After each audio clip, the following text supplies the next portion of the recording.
حضور علیہ الصلوۃ والسلام نے ارشاد فرمایا کہ جو شخص جنت کے باغات کی سیر کرنا چاہتا ہے اسے چاہیے کہ اللہ رب العزت کا کثرت سے ذکر کرے۔ یہاں فرما رہے ہیں کہ آج دنیا میں ہر کسی کی خواہش و تمنا ہوتی ہے کہ اچھے اچھے مقامات کی تفریح کرے، سیر کرے اور گھومے پھرے اور دل کا سکون حاصل کرنے کی کوشش کرے۔ تو فرماتے ہیں کہ جنت سے بڑھ کر کے اچھا مقام کہاں ملے گا، اور جنت سے بہترین باغات کہاں ملیں گے، جنت کے محلات سے بڑھ کر کے محلات کہاں ملیں گے، بڑھ کر کی تو بات بہت دور ہے، اس جیسا بھی نہ ملے گا کہیں۔ تو فرمایا کہ ہر مسلمان خواہش تو یہ رکھتا ہے کہ جنت میں جو ہے تو ہمارا داخلہ ہو، تو اگر خواہش رکھتے ہیں تو انہیں چاہیے یہ کہ جنت میں جانے کی خواہش کے ساتھ ساتھ اللہ کا کثرت سے ذکر کریں۔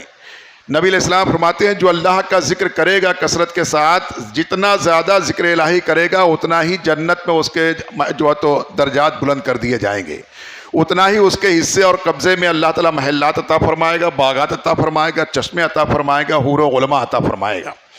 تو اب ہمیں اور آپ کو چاہیے کہ بھائی کہتے مسلمان اپنے رب پر جب ہم ایمان رکھتے ہیں اور اس کی بتائی ہوئی اور بیان کردہ ہر شے پر ایمان رکھتے ہیں الحمدللہ، تو ہمیں چاہیے کہ نبی علیہ السلام کے اس فرمان پر عمل کرتے ہوئے اپنے رب کو راضی کرنے کی کوشش کریں اور جنت کے باغات اور محلات بھی حاصل کرنے کی کوشش کریں، کیونکہ دل میں تمنا تو ہوتی ہے کہ بندہ جنت میں جائے، اے کاش کی اس تمنا کے ساتھ ساتھ اس کے انتظامات بھی کرنے میں لگ جائے۔ اور فرماتے ہیں کہ انسان چاہتا ہے کہ دنیا کے باغات میں، محلات میں یا سیر و تفریح کے مقامات پر گھوم کر دل کو سکون مل جائے گا، تو یقین جانو کہ دل کا سکون یہاں گھومنے پھرنے سے نہیں ہوگا۔ آپ تھوڑی دیر کے لیے ہو سکتا ہے کہ آپ کا غم بھلا جائے اور ان مقامات کی جو ہے تو رونقوں کو دیکھ کر کے اور ان کی زیبائش کو دیکھ کر کے آپ کا دل تھوڑی دیر کے لیے بہل جائے ضرور، لیکن دل کو سکون نہیں ملے گا، کیونکہ اللہ تعالیٰ نے دل کے سکون کے لیے کچھ اور بنا رکھا ہے۔ اور قرآن پاک میں ارشاد فرما دیا کہ الا بذکر اللہ تطمئن القلوب، کہ بے شک خبردار ہوشیار ہو جاؤ، یقین جانو تحقیق کہ تمہارے دلوں کا چین اور اس کا سکون تو اللہ کے ذکر میں رکھا گیا ہے۔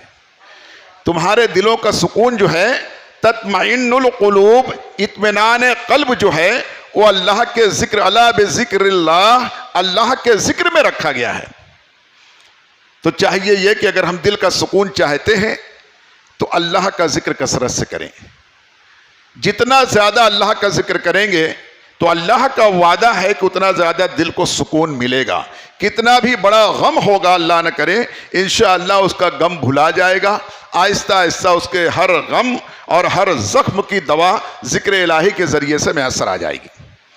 اب فرماتے حضور سید المرسلین علیہ الصلوۃ والتسلیم ارشاد فرماتے ہیں کہ بندہ جو نیکی کرتا ہے اسے قیامت کے دن ترازو میں رکھا جائے گا۔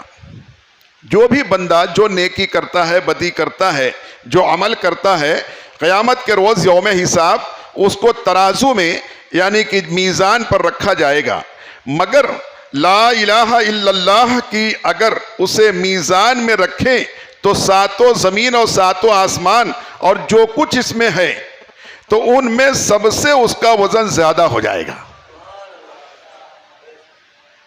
لا الہ الا اللہ جو ہے یہ اتنا یعنی وزندار اور اتنا پسندیدہ کلمہ ہے اللہ کی بارگاہ میں کہ اس کے سامنے دنیا کی تمام نعمتیں اور تمام اذکار ہیچ ہیں، یہ جس پلے میں رکھ دیا جائے گا وہ پلے کا وزن بھاری ہو جائے گا، وہ پلہ بلند ہو جائے گا، یہ فرماتے ہیں۔ اور فرمایا کہ حضور علیہ السلام نے ارشاد فرمایا کہ لا الہ الا اللہ کہنے والا اگر صدق دل سے کہتا ہے، سچے دل سے اگر کہتا ہے، ریاکاری نہ ہو، تصنع نہ ہو، بناوٹ نہ ہو، چھلاوا نہ ہو، صرف سچے دل سے اللہ کی رضا کے لیے اگر کہتا ہے اور زمین کی خاک کے فرماتے کہتا ہے اور زمین کی خاک کے برابر گناہ رکھتا ہے، اگر اس خدا نہ کرے اتنا گناہ اس کے پاس ہے کہ جتنے زمین کے ذرات ہیں، اگر اتنا بھی گناہ اس کے نامہ اعمال میں ہے، لیکن اگر سچے دل سے اللہ کا ذکر کرے، بالخصوص لا الہ الا اللہ، لا الہ الا اللہ یہ ذکر کرے سچے دل سے، تو فرمایا اللہ تعالیٰ اسے اس کے تمام گناہوں کو بخش دے گا۔ اتنے گناہ بھی اگر ہوں تو بھی اس ذکر کے صدقے اور طفیل میں اللہ تعالیٰ انہیں بخش دے گا. اور اللہ کے پیارے حبیب سرور دو جہاں جناب محمد رسول اللہ صلی اللہ علیہ وسلم نے فرمایا کہ جس نے خلوص دل سے لا الہ الا اللہ کہا وہ جنت میں ضرور جائے گا. کی روایت پاک یاد آئی کہ ایک موقع پر نبی علیہ السلام امت کے غم میں شہر مدینہ سے جدا ہو گئے. آپ کہیں جا کر کے رکوس ہو گئے اور وہاں اللہ کی بارگاہ میں گریہ وزاری کرنے لگے, امت کی بخشش کی دعا کرنے لگے, یہاں تک کہ 1 دن گزرا, 2 دن گزرا, 3 دن ہو گیا. اب صحابہ کرام رضوان اللہ علیہ مجمعین آپ کی تلاش میں پورے مدینے میں تلاش کر رہے ہیں کہ آخر ہمارے آقا علیہ السلام گئے کہاں.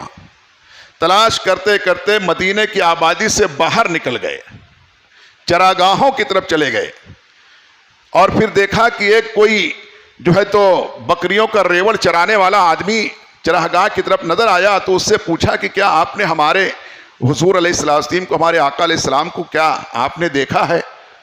تو اس نے کہا, وہ دیہاتی اور عرابی شخص کی, میں تو شکل و صباحت سے پہچانتا تو نہیں ہوں اور ایسے میں نے کسی کو دیکھا نہیں.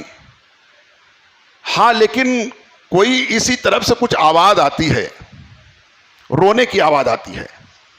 جب وہ آواز آتی ہے تو میری بکریاں چارہ چرنا چھوڑ دیتی ہیں, آپ جا کے دیکھ لیں, ہو سکتا ہے وہی ہوں گے. تو اب لوگ سب طرف سے وہاں جانے کے لیے حیران ہے کہ کہیں سے تو کچھ شناخت نہیں اور کوئی راستہ نظر نہیں آتا.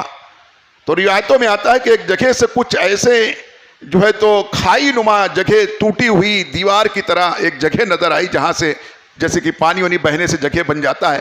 تو حضرت ابو ہریرہ رضی اللہ تعالیٰ عنہ اس میں سے گھس کر کے اندر چلے گئے, اس کھو میں سے گھس کر کے اندر داخل ہوئے اور جا کر کے دیکھا تو اندر آقا علیہ السلام جو ہے اللہ کی بارگاہ میں گریہ وزاری کر رہے ہیں, امت کی بخشش کی دعا کر رہے ہیں.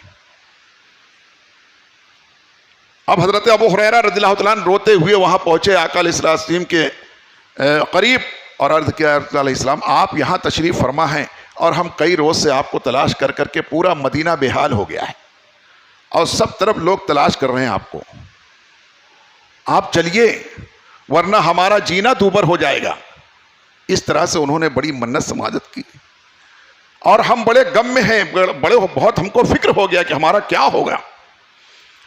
آقا علیہ السلام نے حضرت ابو ہریرہ کو تسلی دی اور فرمایا کہ گھبراؤ مت, جن لوگوں نے بھی کلمہ پڑھ لیا ہے وہ جنت میں ضرور جائے گا, جنت میں ضرور جائے گا.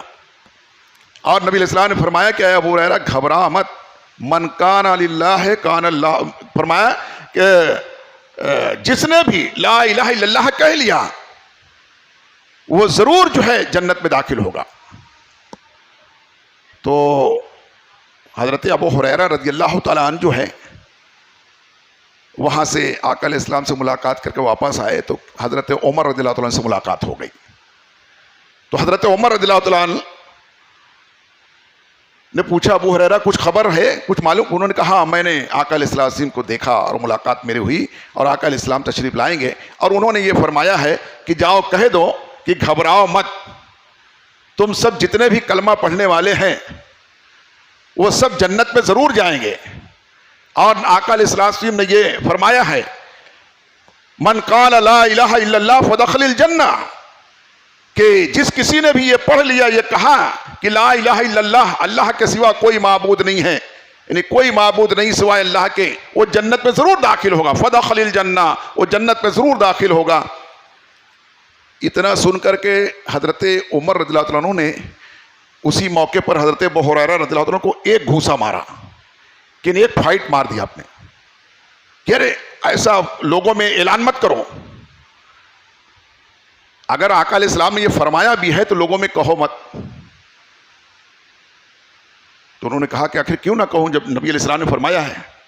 فرمایا اگر تم ایسا کہو گے لوگوں تو لوگ اعمال کے بنیاد پر کاہل ہو جائیں گے, عمل کرنے میں سست ہو جائیں گے کہ ہم تو بخش دیے جائیں گے, ہم تو کلمہ پڑھتے ہیں اور جنت میں ضرور جائیں گے. تو اب بہت زیادہ عمل کی مشقت جھیلنے کی ضرورت کیا ہے؟ اس لیے انہوں نے منع کیا۔ تو میرے دوستوں، یہ بتانے کا مقصد اس موقع پر یہ تھا کہ نبی علیہ السلام نے ایسے موقع پر یہ فرمایا جبکہ امت آپ کے سے جدا ہونے کے غم میں ہے، آپ کو تلاش کرنے میں سرگرداں ہیں، لوگوں کو فکر لاحق ہے، تو اس تسلی کے موقع پر آقا علیہ السلام نے فرمایا کہ تسلی رکھو، گھبراؤ مت، تم لوگوں نے کلمہ پڑھا ہے نا، جن لوگوں نے بھی کلمہ پڑھا وہ جنت میں ضرور جائے گا۔ تو یہ اتنا وزندار اور اتنا مجرب عمل ہے، لہذا ہمیں چاہیے کہ اس کلمہ طیبہ کی ہم ذکر کریں اور کثرت سے اس کو پڑھتے رہا کریں، اٹھتے بیٹھتے چلتے پھرتے اس کا ذکر ضرور کر لیا کریں۔ الحمدللہ ہم اہل سنت و جماعت کے یہاں یہ طریقہ اور وصول ہے ایک قسم کا، اکثر مقامات پر 5 وقت نماز کے بعد جب سلام پھیرتے ہیں تو کم از کم ایک مرتبہ ضرور لا الہ الا اللہ پڑھ لیا کرتے ہیں، اور پڑھ لینا چاہیے، بلکہ لا الہ الا اللہ ہی نہیں بلکہ لا الہ الا اللہ محمد رسول اللہ پڑھ لینا چاہیے، اور یہ پڑھا بھی جاتا ہے، تو اس طریقے سے پڑھنا چاہیے۔ تو کم از کم اسی بہانے 5 نمازوں کے وقت میں کم سے کم 1 مرتبہ پڑھ لیں، اور نہیں تو 3 مرتبہ پڑھ لیں، تو آہستہ آہستہ زندگی میں یہ بھی بہت سارا جمع ہو جائے گا۔ تو اس کی اتنی فضیلت ہے۔ اس طریقے سے فرماتے ہیں، ذکر الہی کی فضیلت میں ایک حکایت عرض کرتا ہوں۔ فرماتے ہیں بنی اسرائیل میں ایک عابد رہتا تھا، بنی اسرائیل قوم اسرائیل میں ایک عابد رہتا تھا جو ہر وقت ذکر الہی میں مشغول رہتا تھا۔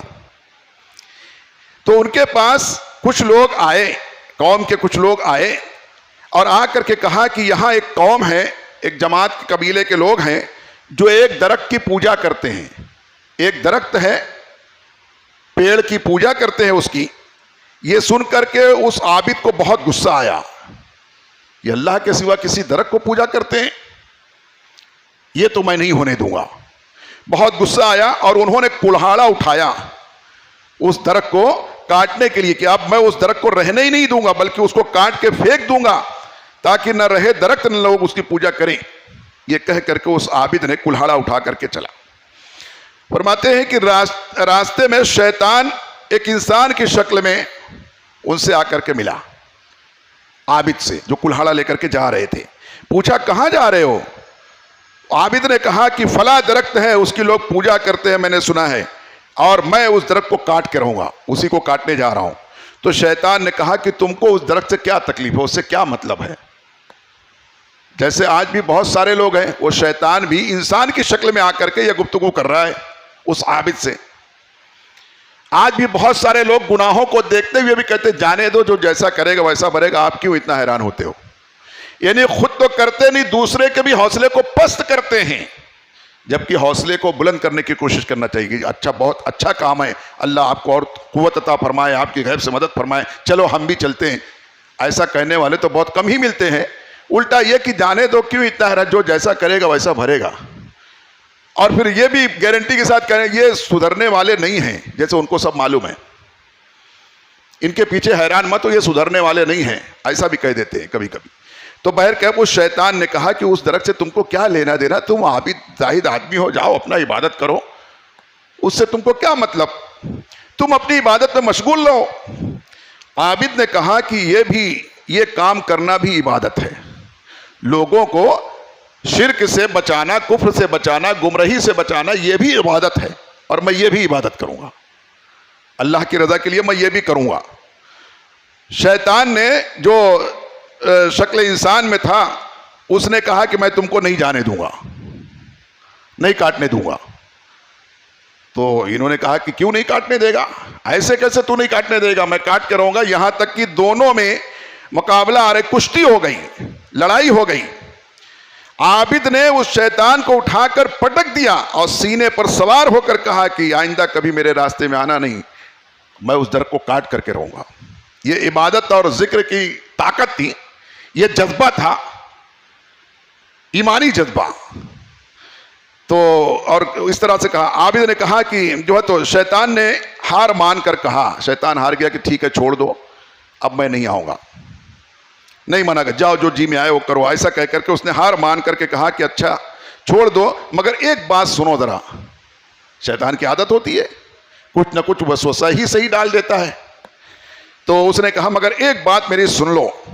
عابد نے کہا کہ عابد نے اسے چھوڑ دیا اور کہا کیا بات ہے؟ تو شیطان نے کہا کہ اللہ نے تم پر فرض تو نہیں کیا ہے نا کہ کچھ بھی کریں گے لوگ سب کو مارنا کاٹنا یہ کرنا. یہ فرض تو تم پر جو فرض ہے وہ تم کر رہے ہو. فرض تو نہیں کیا ہے. اللہ چاہتا تو کسی نبی سے یہ اس درخت کو کٹوا دیتا, وقت کے نبی کو بھیج کر کے اس درخت کو کٹوا دیتا, اکھڑوا دیتا. تم پر تو فرض نہیں ہے.